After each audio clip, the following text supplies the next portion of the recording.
नरसीपुर गांव में दो किसान रहते थे, रवि और महेश। रवि बहुत मेहनती था, सुबह से लेकर शाम तक अपने खेतों में काम करता। दूसरी ओर महेश आलसी और कामचोर था, जो अधिकतर चारपाई पर पड़ा रहता और दूसरों का फायदा उठाने की सोचता।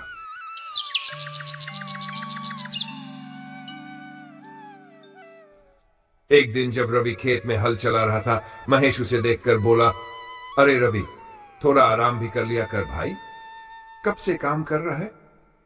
रवि हल चलाते हुए मुस्कुराया और बोला, अगर मैं भी आराम करने लगूं तो खेत में फसल कौन उगाएगा महेश?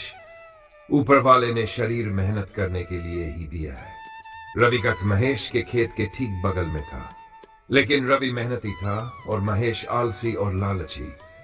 महेश हमेशा शॉर्टकट ढूंढता था, लेकिन मेहनत करने में उसे कोई दिलचस्पी नहीं थी। रवि ने खेत में आलू लगाए थे। कई दिनों तक मेहनत करने के बाद जब आलू उगने लगे तो रवि ने एक पौधा उखाड़ कर देखा।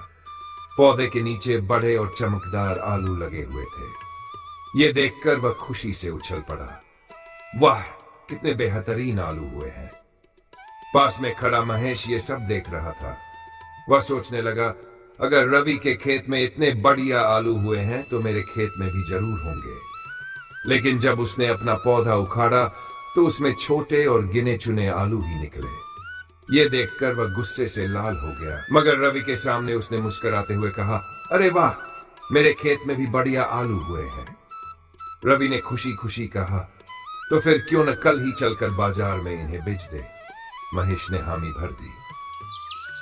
अगले दिन दोनों अपने अपने आलू लेकर ठेले पर बाजार गए। उस दिन आलू की अच्छी कीमत मिल रही थी और शाम तक दोनों के सारे आलू बिक गए। घर लौटते समय महेश ने अपनी पत्नी सुमित्रा से कहा, इस साल आलू के दाम बहुत अच्छे हैं। गांव में सिर्फ मेरे और रवि ने ही आलू उगाए हैं। अगर रवि के खेत के सारे आलू मेरे पास आ जाए तो मैं सबसे अमीर बन सकता हूं। सुमित्रा ने सहमति में सिर हिलाया। हाँ जी, हमें जल्दी ही कुछ करना होगा, नहीं तो रवि अमीर हो जाएगा। रात के अंधेरे में दोनों चुपके से रवि के खेत में गए और सारे आलू निकालकर अपने घर के पीछे बने स्टोर रूम में छुपा दिए। सुबह जब रवि खेत पर पहुंचा तो वहां आलू न देखकर फूट फूट कर रो पड़ा, हे भगवान, मेरे खेत के सारे आलू कौन ले गया? महेश वहां आकर नकली सहानुभूति जताने लगा, होनी को कौन टाल सकता है भाई, सब ठीक हो जाएगा। रवि ने गहरी सांस ली और कहा, जिसने भी ये किया है वह कभी खुश नहीं रहेगा। कुछ दिनों बाद बाजार में आलू मिलना बंद हो गए और लोग परेशान होने लगे। भाई, कितने दिनों से बाजार में आलू नहीं मिले। मेरी बेटी कब से आलू के पराठे खाने की जिद कर रही है। महेश ये सुनकर खुश हो गया और बोला, मैं आलू ला सकता हूं, लेकिन 150 रुपये किलो लगेंगे। लोगों को मजबूरी में मानना पड़ा। महेश खुशी खुशी घर आया और सुमित्रा से बोला, आज हमारी किस्मत खुल गई। लोग 150 रुपये किलो में भी आलू खरीदने को तैयार है। अब हम अमीर हो जाएंगे। सुमित्रा दौड़कर स्टोर रूम का दरवाजा खोलती है, लेकिन वहां का दृश्य देखकर उसकी चीख निकल जाती है। चूहे, ये क्या हुआ? पूरा स्टोर रूम चूहों से भरा था और वे सारे आलू छट कर चुके थे। महेश और सुमित्रा सिर पकड़कर बैठ गए। उनका लालच ही उनकी बर्बादी का कारण बन चुका था। उधर रवि के घर एक भूखा साधु आया। रवि के पास खाने को कुछ भी नहीं था, लेकिन फिर भी उसने अपनी बची खुची रोटी साधु को दे दी।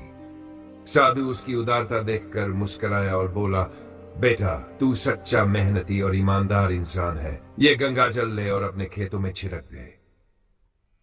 रवि ने ऐसा ही किया। जैसे ही गंगा जल खेतों में पड़ा, वहां जादुई आलू उगाए। आलू तोड़ते ही वहां फिर से नए आलू उगने लगे। ये देखकर रवि बहुत खुश हुआ। अब वह हर दिन आलू निकालता और बाजार में बेचकर अच्छा पैसा कमाने लगा। धीरे धीरे उसकी मेहनत रंग लाई और वह गांव का सबसे अमीर किसान बन गया।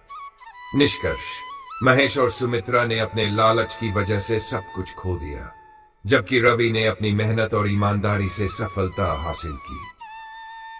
कहानी की सीख, मेहनत का फल हमेशा मीठा होता है और लालच का अंत हमेशा बुरा।